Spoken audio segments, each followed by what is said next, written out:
আমরা এখন ডিসকাস করছি হচ্ছে types of modulation.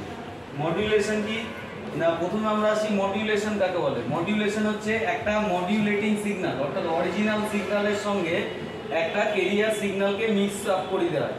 Career সিগন্যালটা high frequency signal থাকে। হাই ফ্রিকোয়েন্সি সিগন্যাল আমাদের যেটা মূল সিগন্যাল সেটাকে আমরা বলছি হচ্ছে মডিউলেটিং সিগন্যাল। মডিউলেটিং সিগন্যাল এটাই হচ্ছে তথ্য আছে এই সিগন্যালে, এটা হচ্ছে মডিউলেটিং সিগন্যাল। এই সিগন্যালের ফ্রিকোয়েন্সি খুব লো হয়, তার ফলে এই সিগন্যালের এনার্জি শক্তি কম থাকে। এই সিগন্যালকে যখন অ্যান্টেনা থ্রু দিয়ে ট্রান্সমিশন করা হবে এই সিগন্যালটা বেশি দূর প্রপাগেট বা অগ্রসর হতে পারবে না, তার জন্য মডিউলেশন করা হয়। এই একটা কারণ। আর হচ্ছে মডিউলেশন না করানো হলে কি হয়, সিগন্যাল প্রেরণ করতে গেলে অ্যান্টেনার দৈর্ঘ্য ওয়েভ লেন্থের 1/4 হওয়া দরকার, অর্থাৎ তাতে প্রায় দেখা যাবে কয়েক 2-3 হাজার কিলোমিটার পর্যন্ত ওয়েভ লেন্থের জন্য আমাদের 2-3 হাজার কিলোমিটারের অ্যান্টেনা দরকার হবে। এই একটা অসুবিধা। নেক্সট অসুবিধা হচ্ছে সিগন্যাল মাঝখানে যাওয়ার সময় অন্য সিগন্যালের সঙ্গে ইন্টারফেয়ার করতে পারে। এই সমস্ত কারণে মডিউলেশন করা হয়। তা আমরা এখানে সেই আলোচনা করছি না, আমাদের মূল উদ্দেশ্য হচ্ছে টাইপস অফ মডিউলেশন। মডিউলেশনের টাইপস কয় ধরনের?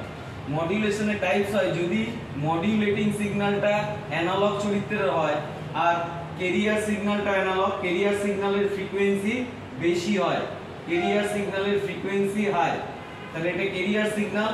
এই ক্যারিয়ার সিগন্যালের সঙ্গে আমাদের একটা মডিউলেটিং সিগন্যালকে যোগ করে দেওয়া হচ্ছে। এই প্রসেসটাই হচ্ছে মডিউলেশন। এই মডিউলেশন করতে গেলে আমাদের প্রথমত এই তথ্যযুক্ত সিগন্যালটা কি প্রকৃতির? অ্যানালগ প্রকৃতির, তাই এটাকে বলা হচ্ছে অ্যানালগ মডিউলেশন। এটাকে আমরা বলবো অ্যানালগ মডিউলেশন।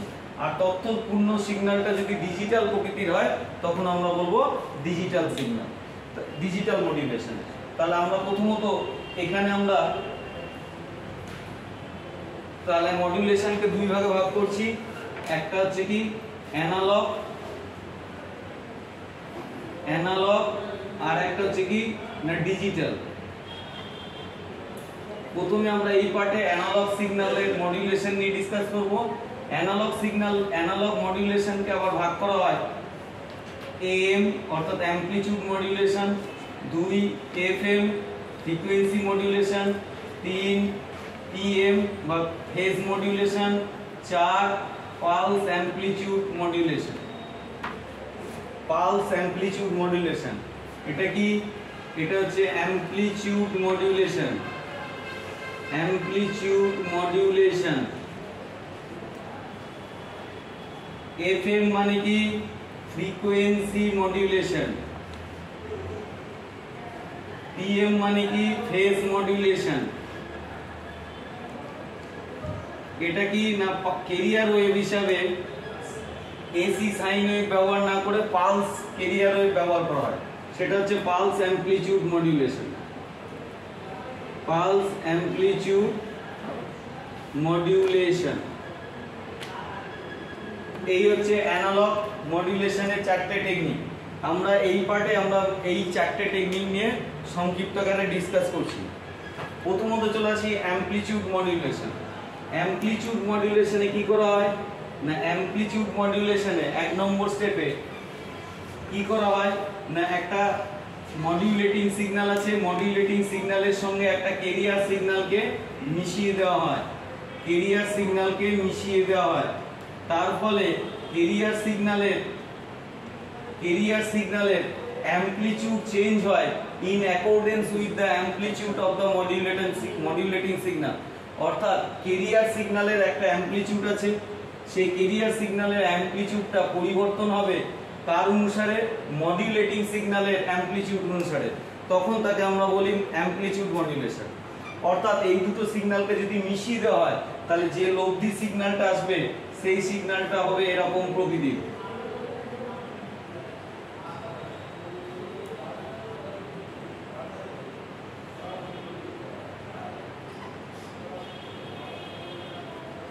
এটা হচ্ছে AM ওয়েভ।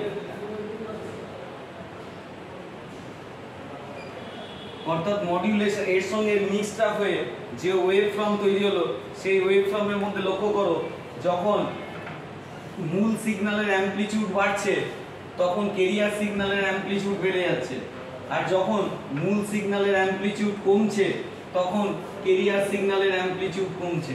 তার মানে ক্যারিয়ার সিগন্যালের অ্যামপ্লিটিউড চেঞ্জ হচ্ছে কার অনুসারে? মূল সিগন্যালের অ্যামপ্লিটিউড অনুসারে।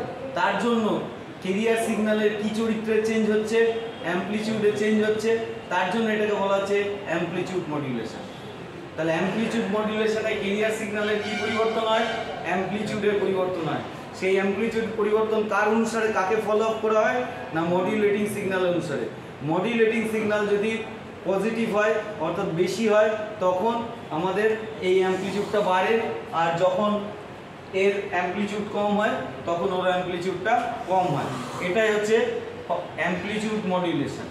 এবার আমরা নেক্সট স্টেপে আসছি। আমরা এই ডিটেলসে আবার পরবর্তী ডিসকাশন আলোচনা করব যে এএম ওয়েভ কীভাবে তৈরি হচ্ছে, এএম ওয়েভের বিভিন্ন রকম ফিজিক্যাল কোয়ান্টিটিস কী কী রয়েছে সেইগুলো। আপাতত আমরা এফএমে যাই। এফএমে কি হয় না, এফএমে ফ্রিকোয়েন্সি মডুলেশনে একটা ক্যারিয়ার সিগন্যালকে যখনই যোগ করা হয়, আমাদের মূল সিগন্যালটার সঙ্গে একটা ক্যারিয়ার সিগন্যালকে যোগ করে দেওয়া হচ্ছে, একটা ক্যারিয়ার সিগন্যালকে যোগ করে দেওয়া হচ্ছে। তাহলে ক্যারিয়ার সিগন্যালের ফ্রিকোয়েন্সি চেঞ্জ হবে কখন? না এর অ্যামপ্লিটিউড অনুসারে।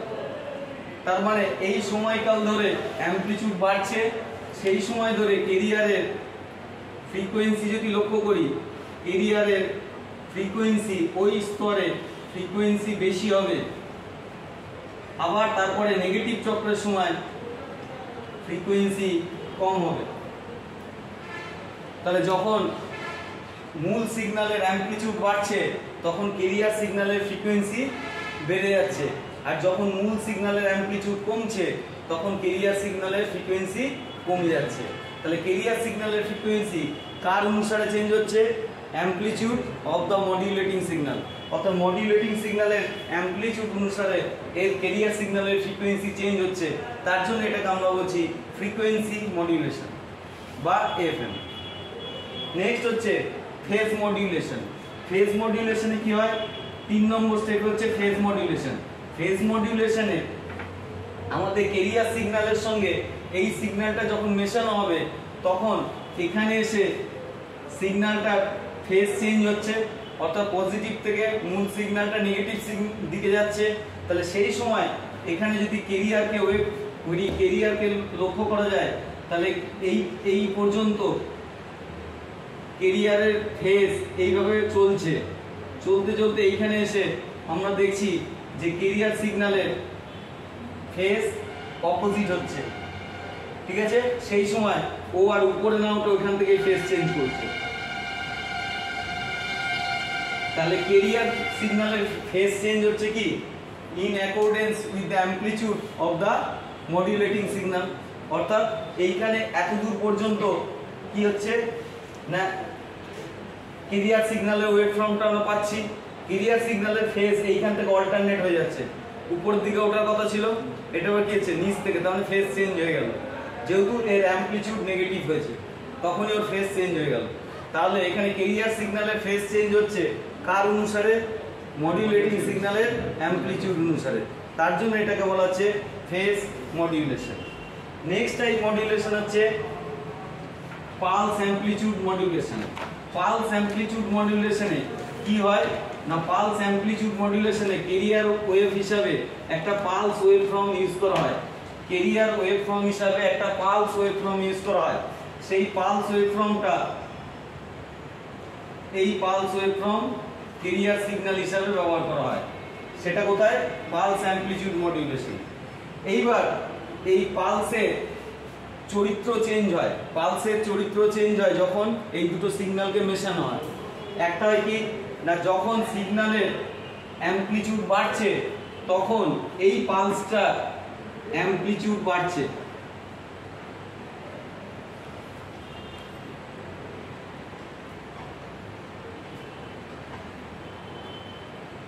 বুঝা যাচ্ছে? যখন এর অ্যামপ্লিটিউড বাড়ছে তখন পালসের অ্যামপ্লিটিউড বাড়ছে, আর যখন মূল সিগন্যালের অ্যামপ্লিটিউড কমছে তখন পালস সিগন্যালের অ্যামপ্লিটিউড কমছে। তাহলে এখানে পালস সিগন্যালের অ্যামপ্লিটিউড চেঞ্জ হচ্ছে, তার জন্য এটাকে বলা হয় PAM। PAM অর্থাৎ pulse amplitude modulation. Pulse amplitude modulation, এটা হচ্ছে PAM, pulse amplitude modulation. Pulse amplitude মডুলেশনে কি চেঞ্জ হয় না, পালসের অ্যামপ্লিটিউড চেঞ্জ হয় in accordance with the modulating signal.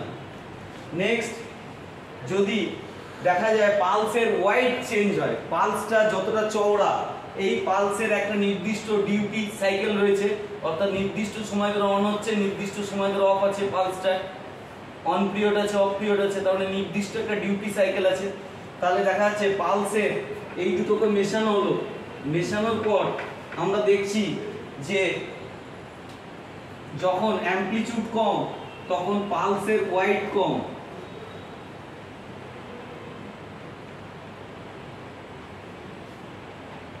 যত পালসের অ্যামপ্লিটিউড বাড়ছে তত পালসটা মোটা হচ্ছে। বোঝা যাচ্ছে পালসটার যে অন টাইমটা রয়েছে সেই অন টাইমটা চেঞ্জ হচ্ছে। কি না, যদি সিগন্যালটা পজিটিভ হয়, সিগন্যালটা যদি বাড়ে ভোল্টেজটা, তখন কি হবে, ওয়াইডটা, পালসের ওয়াইডটা বাড়ছে, আর যখন সিগন্যাল ভোল্টেজ কম তখন পালসের ওয়াইড কম। এটাকে বলা হচ্ছে PWM। খুব গুরুত্বপূর্ণ এটা একটা জিনিস। PWM অনেক কাজে আমাদের ব্যবহার হয়। PWM পালস ওয়াইড মডুলেশন, এটাকে বলা হচ্ছে পালস ওয়াইড মডুলেশন। নেক্সট আরেকটা চেঞ্জ হয়, তাহলে আমরা দেখলাম পালস অ্যামপ্লিটিউড মডুলেশনে কি হচ্ছে না, পালস অ্যামপ্লিটিউড মডুলেশন আছে PAM, PWM, এটা হচ্ছে পালস অ্যানালগ মডুলেশন। PWM আর একটা আছে PPM, pulse position modulation. Pulse position মডুলেশনে কি হয় না, এই সিগন্যালটার সঙ্গে এই সিগন্যালটা যখন মেশানো হবে তখন পালসের পজিশন চেঞ্জ হবে, শিফট হবে।